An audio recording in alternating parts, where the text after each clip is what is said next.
Francine takes a deep breath, but begins to cough after getting a lungful of dust. On her final cough, an image of a young boy flashes in her mind. "Charlie?" Francine cries out. It takes her a second to realise what she had said. Charlie?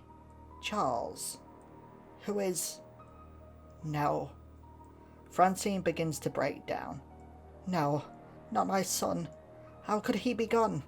I won't believe it. I refuse. He can't be gone. Please, please don't tell me he's gone. Francine drops to the floor and begins sobbing. No, no, no, no, no, no, no, no. Francine shrieks, blubbering like her son Charles used to do when his father sent him up to sweep the chimney. Francine begins gasping for breath, just like Charles did when he was suffocating inside of the chimney. A sudden image of a young girl flashes into Francine's mind as she gasps for air. Emma? That was her name. The name of my beautiful daughter. Where are you now, Emma? I don't remember. I don't remember. Francine wipes her face with a clean space on the sleeve of her nightgown. She sniffles, taking a moment to calm down. She picks herself off of the dusty ground and pats off as much dust from her nightgown as possible. At this moment, Francine's stomach growls fiercely. Oh, I should make my way to the kitchen. Perhaps I will bake. Oh! Francine suddenly comes to a realization. Baker. My name is Francine Baker. My grandfather, he was a baker, you see, and... Oh, here I am, talking to myself again. I must hurry to the kitchen and find myself something to eat. Oh, how I used to love teaching little Emma to cook. Francine's heart begins to flutter with excitement and a new sense of determination. Walking down the corridor of the left wing, Francine's nose picks up a sickly sweet scent and she follows it to a wide open door on the left-hand wall of the corridor. The room opens up into a massive kitchen, full of ingredients, pots, pans, and all the latest kitchen appliances at the time she lived here. Although most of the mansion seems to be dull and in decay, the kitchen is bright and full of fresh food laid out on preparation tables, just waiting to be eaten. Before trying any of the food, Francine feels like something is off, so she has a quick look around. On the stove there is a large cast iron pot, so she takes a quick look inside and finds the first meal her daughter ever cooked. It was a classic chicken stew, but it appears to be cold and lifeless. Francine turns away and thinks for a moment about her daughter. Surely my Emma has become a beautiful woman with world-class cooking skills by now. From the first bite of that chicken stew she made, I just knew she was destined to be a top-class chef. Francine continues looking around the room, finding a skillet she bought just for her daughter to practice, as well as a fresh pear and a cherry pie sitting atop a scratched and scuffed countertop. Francine then comes across a meat tenderizing mallet and goes to pick it up. As soon as she does, the room suddenly begins to degrade. The fresh food begins to rot and mould over.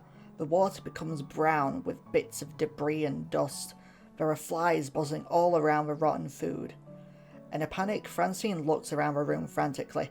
My word, what is happening here? She squeaks out. Francine lets out a small yelp when she hears a large thudding sound. She turns to the source of the sound and realizes the door to the pantry has rotted so much that it fell from its hinges. Something inside Francine tells her that she shouldn't enter the pantry, but it's like her legs are moving on their own. She enters. Inside the pantry are two rooms. A room where the cooks keep all their cheeses, fruits, vegetables and other similar ingredients, and a room where they hang and store their meats. Francine takes a look inside the ingredient storage room, but quickly walks out, plugging her nose and gagging. Oh, that's disgusting. All that rotten food. It smells something fierce. Is there no edible food in this entire place? Francine moves away from the ingredient storage room and walks down to the meat storage room, barricaded by a thick metal door. Francine pulls out the bolt that keeps the door shut and drops it onto the floor. It lands with a multitude of metallic clanks. She places her hand on the door handle. It's cold to the touch. After a deep breath, she tugs on the door with all her might, yanking open the thick metal door. Francine enters the room, which is freezing cold, and looks at all the carcasses hanging from the meat hooks that are scattered all around the room. The stench is overpowering, but a strange sense of foreboding and curiosity draws her deeper into the room. After a little bit of looking around, she comes across the most horrific sight possible. On one of the hooks, right in the back of the room, sits a carcass resembling an adult human. Frosted over and marbled with the beauty of decay, about a quarter of the carcass remains. The right leg, lower torso, and what appears to be an arm sitting on the preparation station just behind. Francine's guts begin to twist, and she wrenches herself away from the scene before her. After a few moments trying to compose herself, Francine takes one last look at the remains. Unfortunately, Francine does not yet recognize who this body belongs to. A dazed and confused Francine wobbles her way out of the pantry and kitchen, returning to the corridor. In search of clues, Francine goes to the dining room, hoping to find answers. Inside the dining room, Francine sees a spread of rotten meals, all being what she remembers to be the favourites of each member of the family, including her favourite, a Lancashire hot pot. The stench is awful, but all of this feels so familiar. It reminds me of home. I'm not really sure where home is, though. Francine makes her way back to the foyer, finding no more clues about the body on the way there. Once returning to the foyer, Francine catches the faint whiff of smoke coming from the common room, so she heads there at once. Upon arrival, Francine discovers that there is a fireplace in this room that just finished burning out, leaving a subtle aroma of smoke and sulphur. Remembering the key for a moment, Francine quickly begins to search for it in the common room until she notices an old gramophone and a record sat on the turntable. I know, a bit of music while I search would be wonderful. Francine cranks the gramophone and lets the music play, echoing out into the room and beyond. During her search, Francine happens across a photograph of her when she was younger, as well as a painted family portrait, and then she remembered. For a moment, Francine thinks of her son and looks at the fireplace, trying to remember more details about her son's death. Instead, she remembers that her son used to hide toys and other items he didn't want his sister to have inside of the chimneys that needed cleaning soon. That's it. The key has to be up there. Francine leaves the room and heads back to the foyer, where a small storage room is located. She opens the door, and along with other items such as matches, brooms, and buckets, she locates the chimney brush. Upon picking up the brush, Francine begins to feel uneasy, knowing that the chimney is how her son met his end. She returns to the common room and begins trying to clean the chimney. Just before giving up, a crumpled up ball of paper falls out of the chimney. Francine dusts it off and opens it up, only to realise it's the death certificate of her son who died suffocating inside a chimney, just at the age of 8, like so many other young boys tasked with cleaning the chimney. Francine takes a few moments to mourn the loss of her son once more. She begins to wonder about her daughter. Was she safe? After grieving, Francine goes to the right wing to search the rest of the rooms for the key to the main entrance, and possibly find more clues to the body in the pantry. The other doors leading to the outside appear to be blocked off by large bookcases, drawers, and derelict floors, being too dangerous to walk on. Since all the exits are blocked off and she has found nothing of importance in any of the unlocked rooms, the only place Francine can realistically go to now is down to the wine cellar.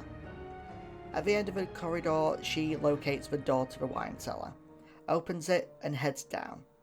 It's dark, with only a few lit candles scattered across the walls, making the area dimly lit. After climbing down a small flight of stairs, Francine discovers that there are empty bottles of wine strewn across a dusty and cobwebbed wine rack. Francine checks around the area, finding old bottles of whiskey, kegs filled with beer, and several wooden barrels, probably full of alcohol of some sort. The smell of wine itself was intoxicating to Francine. It's as if it was calling her. She followed the scent and found a bottle of wine that wasn't empty. She pulls it out of the wine rack and examines it. Francine begins to feel angry, almost like a wave of rage was taking over her. Francine throws the bottle down the passageway, remembering how lost and alone she felt after the passing of her son. She felt a strong craving come back, the craving to float in the abyss of alcohol. It wasn't just her husband who drank, but Francine remembers drinking a couple of bottles of wine almost every day. Francine pulls herself together and continues searching. On top of one of the barrels, she finds a couple of keys. One is a small key with a tag on it, with a drawing that depicts the big grandfather clock situated in the middle of the foyer. The other key appears to be a larger and fanciful key, which are usually reserved for master bedrooms and the main doors to a manor such as this. She grabs both keys and rushes over to the grandfather clock first, with a feeling that she might find something important there. Perhaps another key. She uses the key to unlock the grandfather clock's cabinet, and discovers a note that reads, "It's done. I have made sure that she is no more. That serving wench will never touch your husband ever again." Francine gasps, remembering the awful request. That body in the pantry, was it my husband's lover? Did I really have her killed? I'm a monster. I can't believe I would do such a thing. I don't even remember her name. Oh, that poor woman. What a horrific way to die. No, I can't think about this now. I have to get out of here. Francine runs to the main entrance, flashes of memories coming and going as her feet pound down on the old crusty wooden flooring. As she enters the foyer, her vision begins to blur once more. Francine slows down so she can focus on unlocking the door with the key. She begins to hear familiar voices once more, just like when she came down each floor. "Come on, I'm going to get you out of here. Don't worry, we're going to take you to a much better place now." The door clicks as it unlocks. Francine pulls open the large double doors, and a bright shimmering silver light envelops Francine, taking her out of this nightmare mansion once and for all. That's all this was. It was just a nightmare brought on by the so-called treatment that Francine had undergone earlier that day. The cruel, inhumane treatment did enable her to recover her memories, but she only remembered things for a short while. Truth is, she has vivid nightmares of the past quite often, always stuck in this unending loop of remembering the difficulties of her past, and then forgetting it all over again as soon as she wakes up. Her memories here were true indeed. Her cheating husband, dead son, the murdered maid, the passing of her husband. But there was still one question left unanswered. What happened to her daughter? And where was she right now? Well, when Francine finally awoke and composed herself from her nightmares, she actually found herself inside of a moving carriage, with her nurse from the asylum sitting across from her. Francine's nurse tried to explain quickly, since she knew Francine struggled to retain new information. Francine was being taken to a better hospital, a real one, if you will, that would try to help and look after her properly, and without torturing her. This was all paid by your daughter, Emma Wilson. She's grown into a fantastic young woman, with a marvellous husband and a high-paying job as a restaurant owner and chef. For a moment, Francine smiles lovingly and proudly, then promptly forgets everything that happened this awful day. Outside of a carriage, fireworks can be heard ringing out the beginning of a new year.